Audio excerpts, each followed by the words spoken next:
Football ലോകത്തെ ഈ വർഷത്തെ താരരാജാവിനെ ഇന്നറിയാം. ബലൻഡോർ പുരസ്കാര പ്രഖ്യാപനം ഇന്ന് വൈകിട്ട് നടക്കും. ഇന്ത്യൻ സമയം രാത്രി 12:30 പുരസ്കാര പ്രഖ്യാപനം. 30 പേരാണ് 69ാമത് ബാലൻഡിയോർ പുരസ്കാര ചുരുക്കപ്പട്ടികയിലുള്ളത്.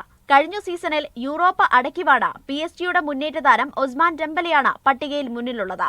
ഫ്രഞ്ച് ലീഗ് 1-ലും ചാമ്പ്യൻസ് ലീഗിലും മിന്നും പ്രകടനമാണ് താരം കാഴ്ചവെച്ചത്. 35 ഗോളും 16 അസിസ്റ്റുമാണ് താരം സ്വന്തം പേരിൽ കുറിച്ചിട്ടത്.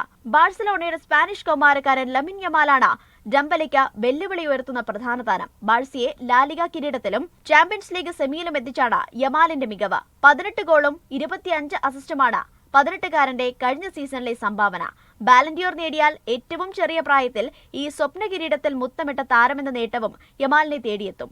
മികച്ച പുരുഷ താരത്തിനൊപ്പം വനിതാ താരം, മികച്ച യുവതാരത്തിനുള്ള കോപ്പ ട്രോഫി, ഗോൾ കീപ്പർക്കുള്ള യാഷൻ ട്രോഫി, ടോപ്പ് സ്കോറർക്കുള്ള ഗെർഡ് മുള്ളർ, മികച്ച കോച്ചിനുള്ള യൊഹാൻ ക്രൈഫ് തുടങ്ങിയ പുരസ്കാരങ്ങളും ഇന്ന് പ്രഖ്യാപിക്കും. ഈ വർഷത്തെ മികച്ച പുരുഷ വനിതാ ക്ലബിനും ജീവകാരുണ്യ മേഖലയിലെ സംഭാവനയ്ക്കുള്ള സോക്രട്ടീസ് പ്രൈസും ഇത്തവണ നൽകുന്നുണ്ട്. Sports desk, media 1.